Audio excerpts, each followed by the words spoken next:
온전한 삶을 향하여 그런 주제를 가지고 저희들이 달려오고 있습니다. 두 번째 파트, 더 나은 공동체 말씀도 전하고 있는데요. 오늘 두 번째로 예수님의 공동체라는 소제목으로 말씀을 전하려고 합니다. 전체 그 다이어그램을 보시면 좀 이런 형태로 진행이 좀 되고 있습니다. 5개의 더 나은, 거기에 각기 5개의 또 소주제들이 있습니다. 그렇게 지난번 더 나은 인간에 대해서 말씀 나누고요. 이번에는 더 나은 공동체에 대해서 말씀 나누고 있습니다.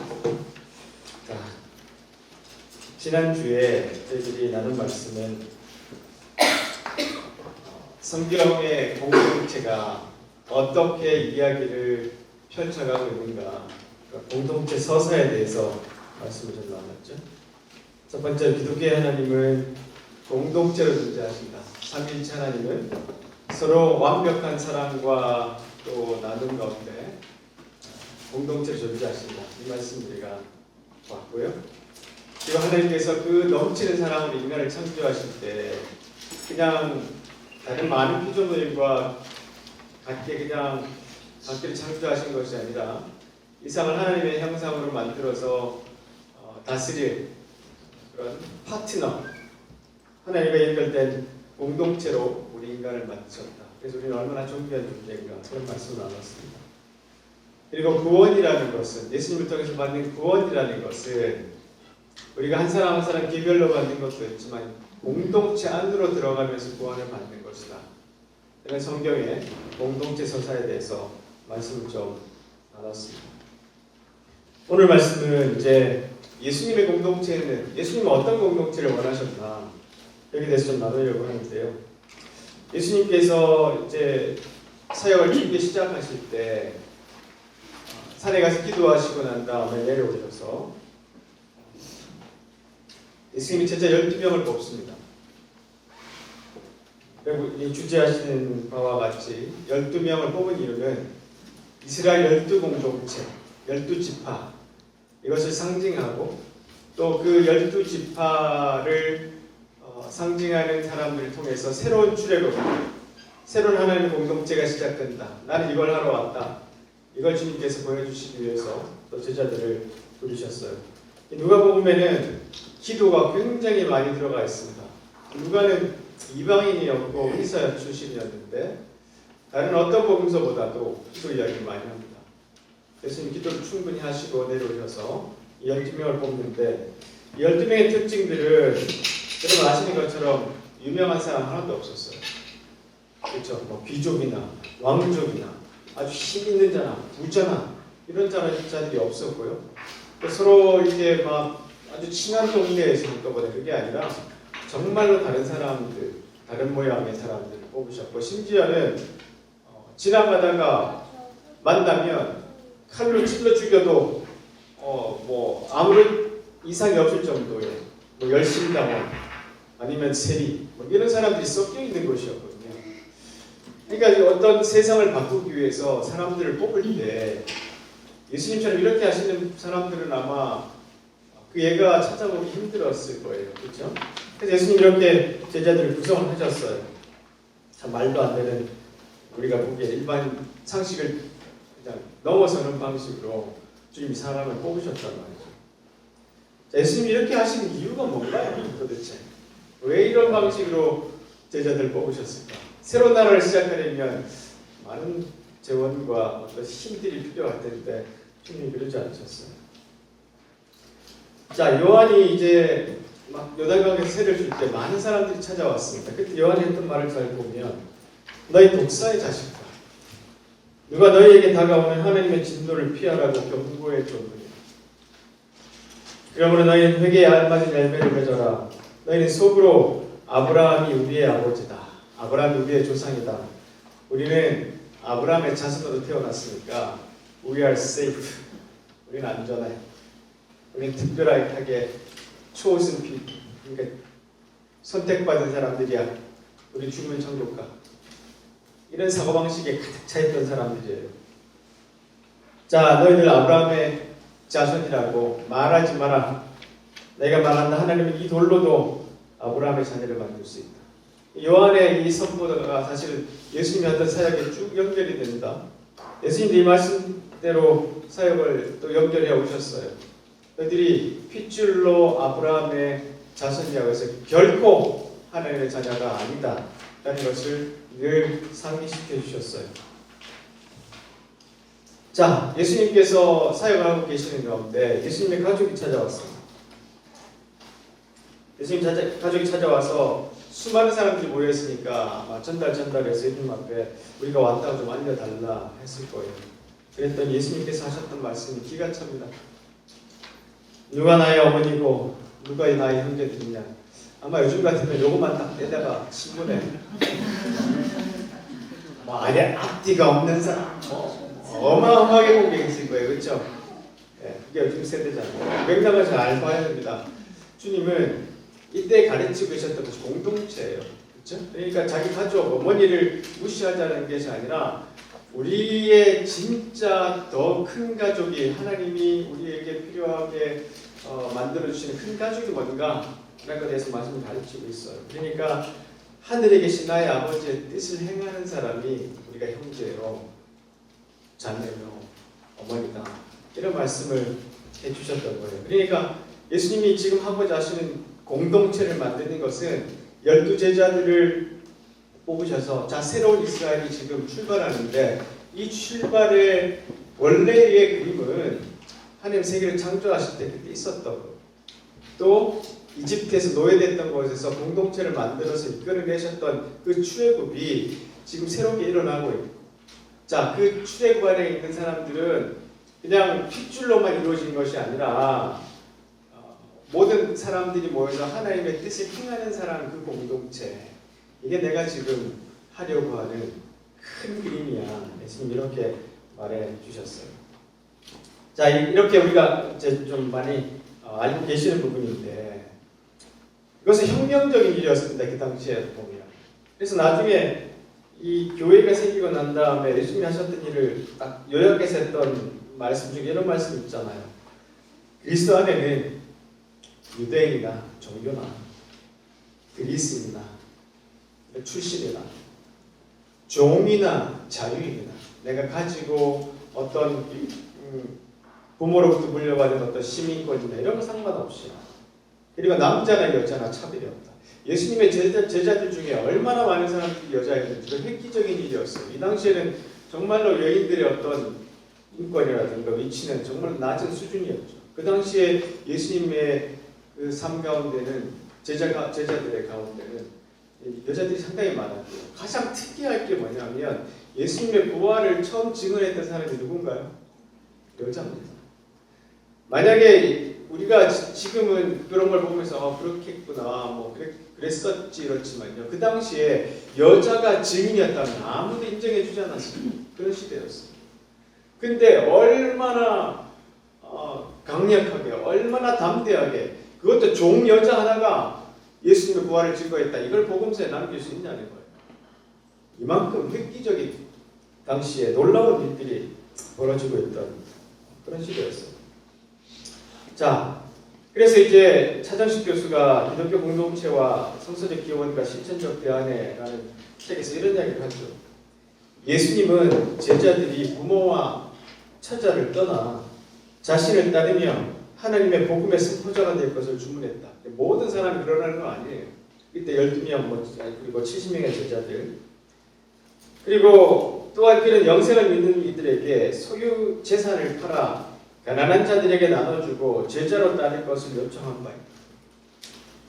이는 하나님의 나라의 신학적 비전 속에 혈통지향적 가족을 해체하고, 이것은 이제 아브라함으로 대표되는, 내가 아브라함 자손이니까 무조건 하나님의 자녀야 라고 하는 이런 혈통지향적 가족이 해체되고 좀 더 큰 의미로 하나님의 뜻을 행하는 하나님의 가족으로 재구성되는 급진적인 공동체 삶을 제시했다 이렇게 말합니다.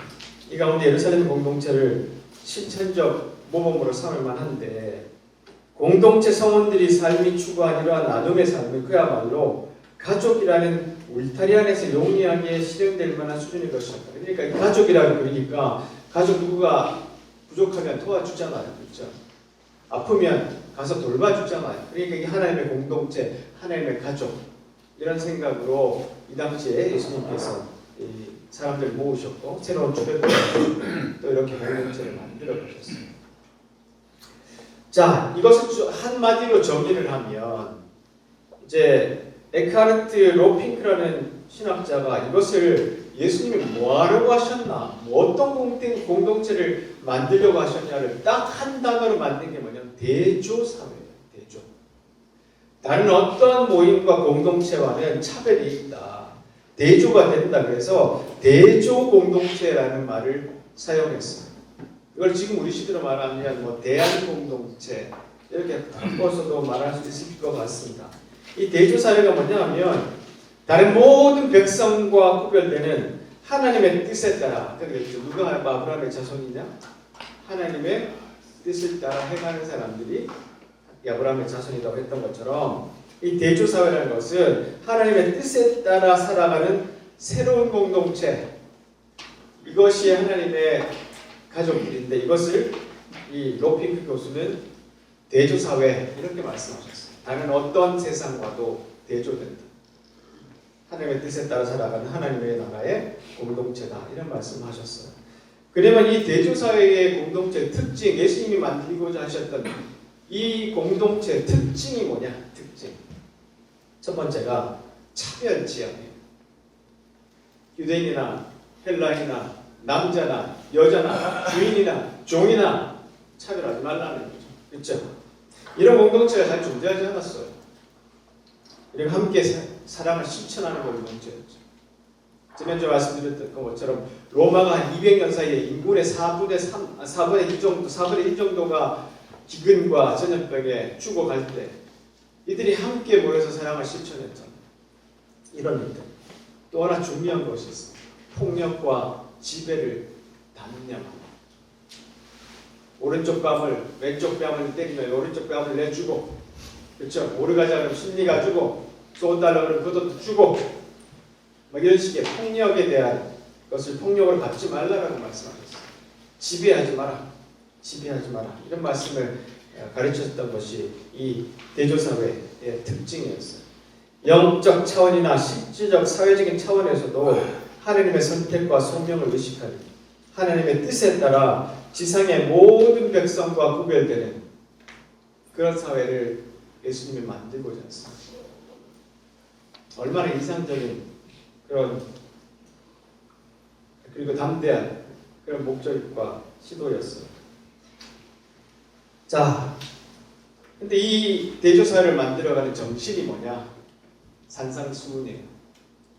이 세상과 다른 구별된 하나님의 선택해서 하나님의 뜻에 따라 살아가는 사람들이 만드는 공동체의 정신이 뭐냐? 제가 이 산상수훈을 할 때 이걸 누구 닮았다고 그랬죠?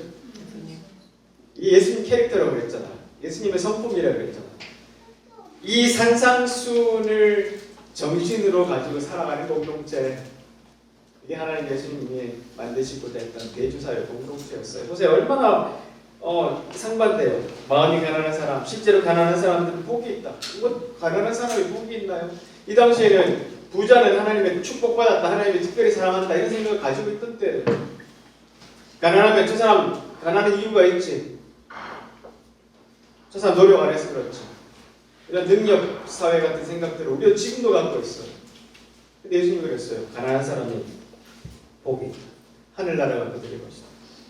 슬퍼하는 사람이 복이 있다. 우리는 얼마나 행복을 찾습니까? 얼마나 이 순간순간에 자극점을 찾아요. 그러나 슬퍼하는 사람이 복이 있고, 온유한 사람이 복이 있고, 의에 줄이고 목마른 사람이 복이 있다.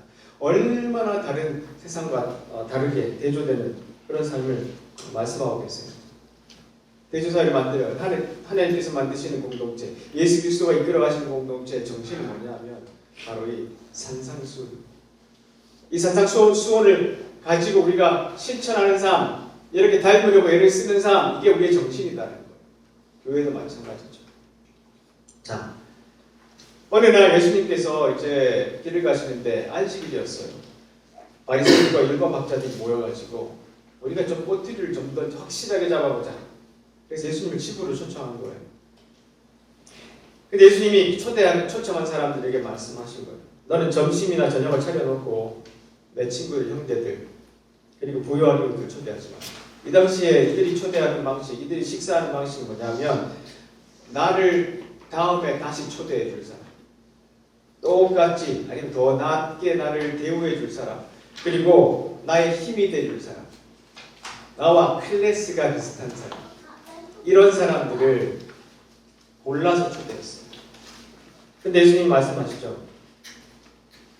부유한 이웃들 초대하지 마라. 이들은 너를 도로 초대하여 보답한다. 이 방식으로 너희들이 살아가는데 나는 대조적인 방식을 너희들에게 제안한다.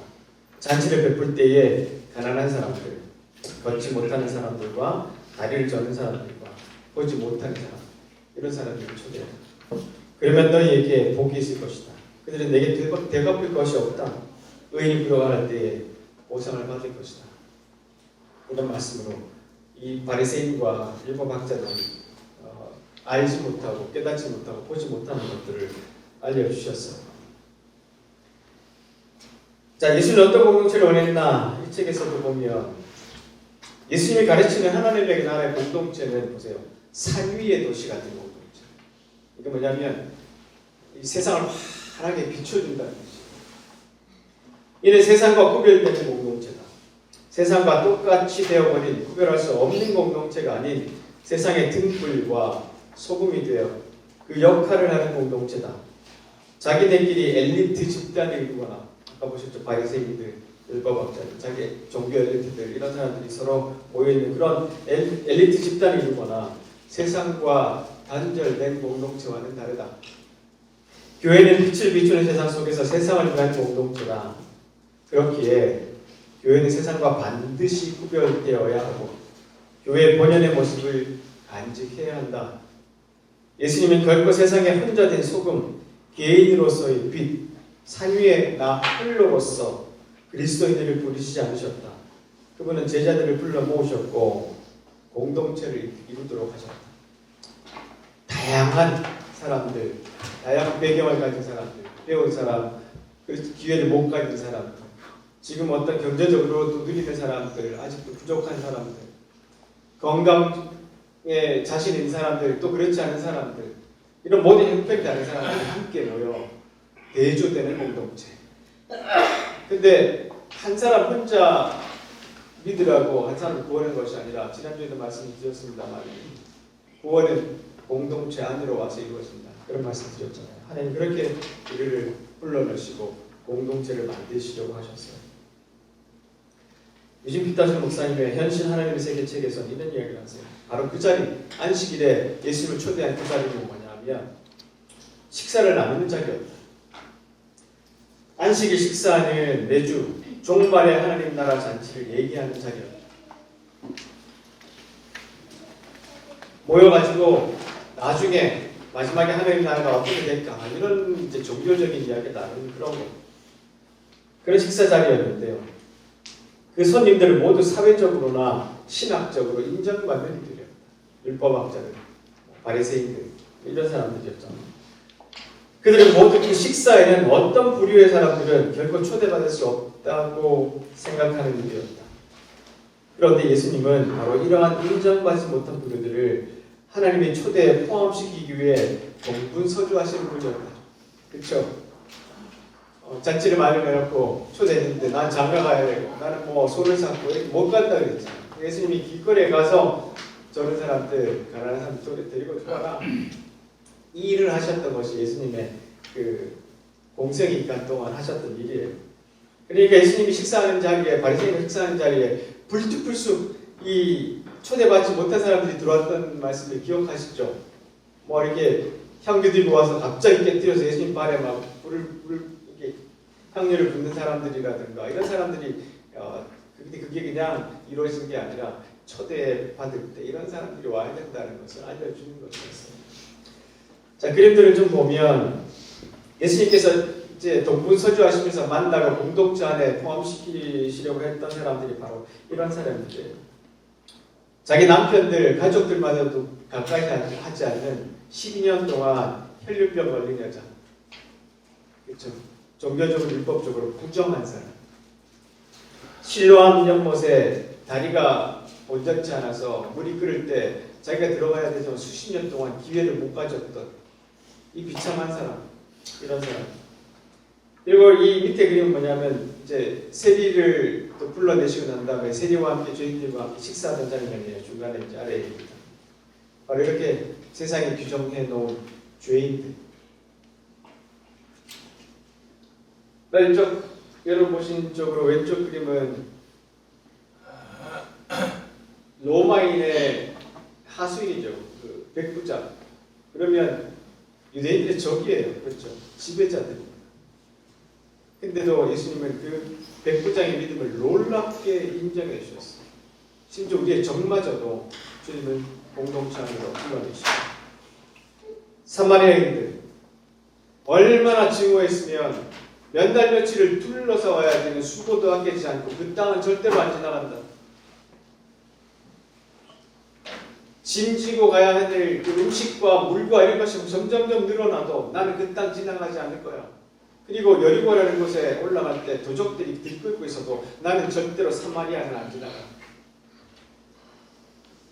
근데 예수님은 사마리아 여인을 통해서 자신의 메시아인 것을 알려주셨어요. 그리고 정말 이곳을 돕는 사람이 사마리아인이라는 것을 말씀해 주셨어요.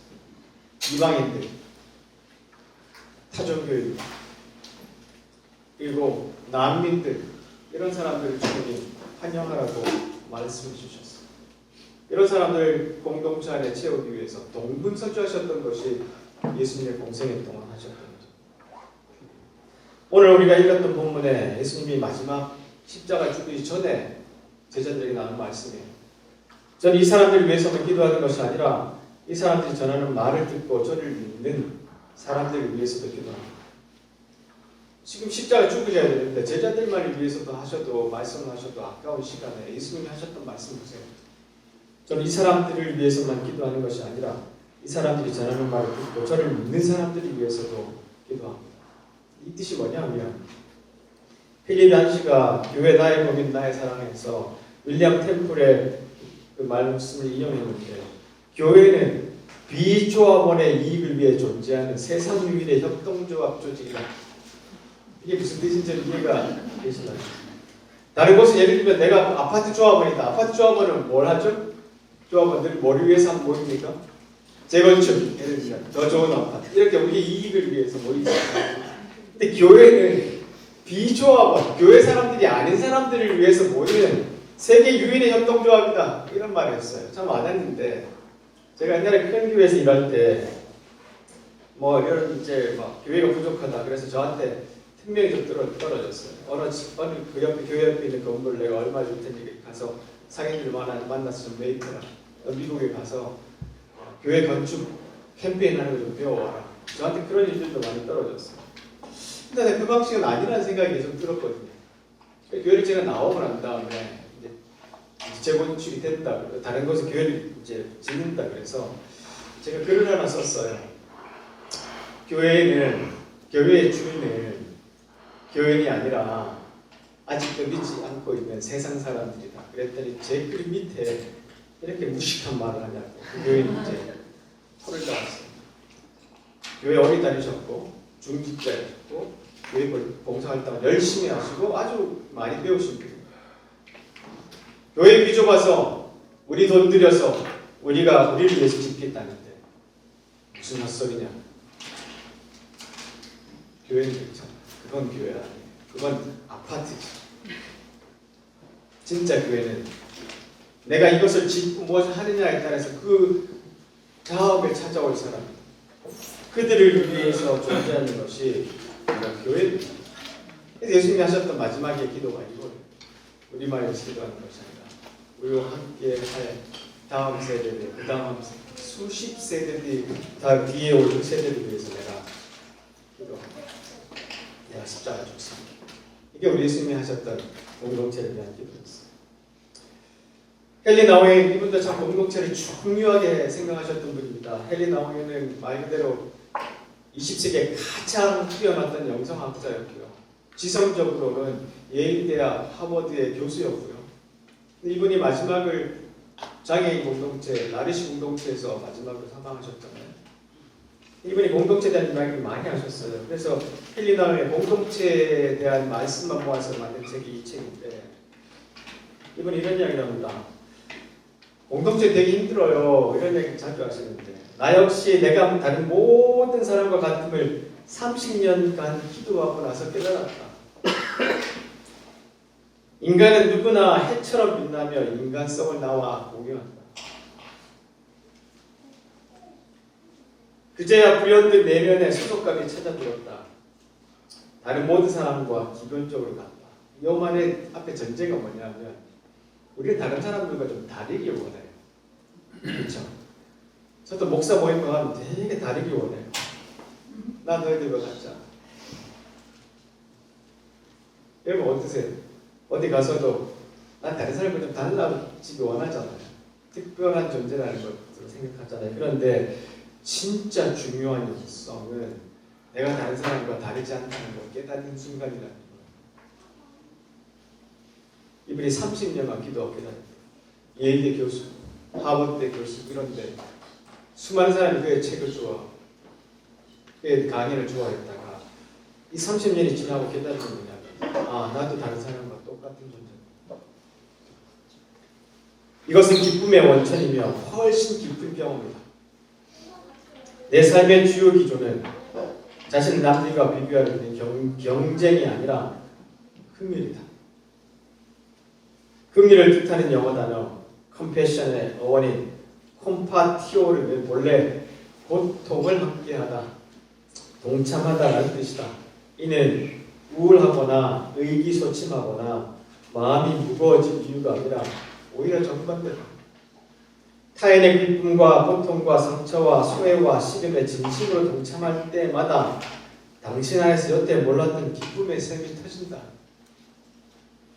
우리가 사는 세상은 늘 네가 다른 사람들과 다른 걸 기뻐하라 이렇게 말하지만 복음은 널 늘 내가 다른 사람들과 같은 걸 기뻐하라. 적은 사람, 가난한 사람, 안 못 보는 사람 이런 사람들과 너희가 다른 것이 아니라 그분들과 우리와 같다는 것 때문에 기뻐요. 거기서도 너도 보편적 인간성에 동참하기 때문이다. 또 말한다. 희로애락의 보편적 인간성. 그것이 바로 하나님이 성육신하여 취하신 인성이다. 그렇죠? 우리가 희로애락 모든 사람 비슷해요. 예수님이 그 몸을 입고 이 땅에 오셨다는 거예요. 우리는 다른 사람과 다르잖아요. 그렇기 때문에 다른 사람에게 어떤 우월감이 아니라 아주 특별한 존재로서의 공동체가 아니라 어떠한 사람들도 함께 들어올 수 있는 고통과 어려움과 고난을 당하는 사람들이 모여있는 공동체. 이것이 예수님이 만들고자 했던 공동체. 자, 이제 4월 16일이 되면 무슨 날인지 아십니까? 세월호 10주년입니다. 얼마나 정치적으로 이야기했으면 세월호라는 이야기를 들어도 머릿속에 깜짝깜짝 예민해지고 민감해지는 우리의 모습을 바라봅니다. 그런데 김승섭 교수, 제가 이분의 책을 가끔씩 인용하죠. 이분이 아픔이 길이 되려면 이라는 책에서 이런 말씀을 하셨어요. 공동체는 그 구성원들이 건강하게 살아갈 수 있도록 하는 책임을 지고 있어요. 국가 공동체, 우리가 건강하고 안전하게 살아갈 수 있는 책임을 져야 되는 공동체. 건강은 우리가 원하는 것을 추구하기 위한 기본적인 요건이기 때문이지요. 건강한 인권을 지켜내기 위한 정치, 경제적인 기회를 보장받기 위한 조건입니다. 건강해야 공부할 수 있고 투표할 수 있고 일할 수 있고 사랑할 수 있으니까. 그래서 건강과 안전은 굉장히 소중한 것이고 국가가 지켜내줘야 되는 거예요. 아픔이 기록되지 않았으니 대책이 있을 리도 없었겠지요. 그 참사의 원인을 제공했던 국가는 그 아픔을 개개인에게 넘긴 채 계속 정권이 바뀌며 시간이 흘러갔습니다. 10년이 흘러갔어요. 세월호 참사마저 그렇게 배를 보내고 나면 우리에게 공동체라고 부르는 무엇인가가 영영 사라져버리지 않을까 생각됐습니다. 기록되지 않은 역사는 기억되지 않습니다. 그리고 기억되지 않는 참사는 반복되기 마련입니다. 왜 우리에게는 참사가 반복되냐면 제대로 잘 기억하고 또 추스리고 돌아보지 않고 또 피해를 당한 사람들과 유가족들을 잘 돌보지 않았던 이유 때문에. 그리고 이 참사는 계속 반복돼요. 어느 정권인지 상관없어요. 그게 공동체. 그래서 우리는 앞으로도 이런 일들이 생기지 않도록 이 공동체가 어떻게 작동하는지를 잘 감시하고 또 할 역할들을 해야 될 필요가 있습니다. 10년이 그냥 지나가 버렸어요. 예수님이 만약에 계셨다면 잠잠코 있지 않으셨을 것이라는 생각을 분명히 합니다. 자, 말씀을 맺습니다. 오늘 본문 마지막에 예수님은 말씀하셨어요. 아버지께서 제 안에 계시고 제가 아버지 안에 있는 것 같이 믿는 사람들이 다 하나가 되게 해주십시오. 공동체에 대한 말씀이죠. 우리가 하나인 것 같이, 삼위일체가 하나인 것 같이 그들도 하나가 되게 하기 위해 아버지께서 제게 주신 영광을 이 사람들, 우리 모두에게 주었어요. 제가 그들 안에 있고 아버지께서 제 안에 계십니다. 부디 그들로 온전히 하나가 되게 해 주십시오. 그리하여 세상이 아버지께서 저를 보내신 것과 아버지께서 저를 사랑하신 것처럼 그들도 사랑하셨다는 것을 알게 해 주십시오. 공동체가 하나 되는 것 참 쉽지 않습니다. 공동체는 진짜 쉽죠. 제일 정말 사회적으로는 별로 가까이 앉지 않고 사람들을 교회에 모아놓으시잖아요.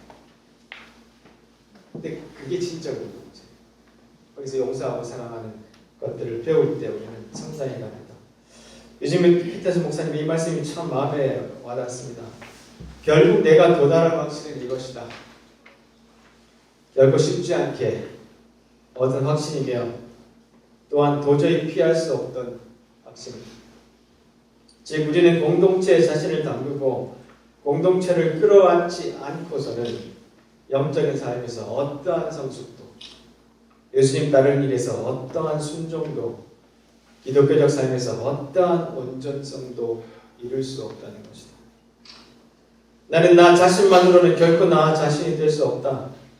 그리스도께서 노래하는 무대는 우리 문화가 우쭐대며 자랑하는 개인주의가 아니라 바로 공동체다. 기도하겠습니다.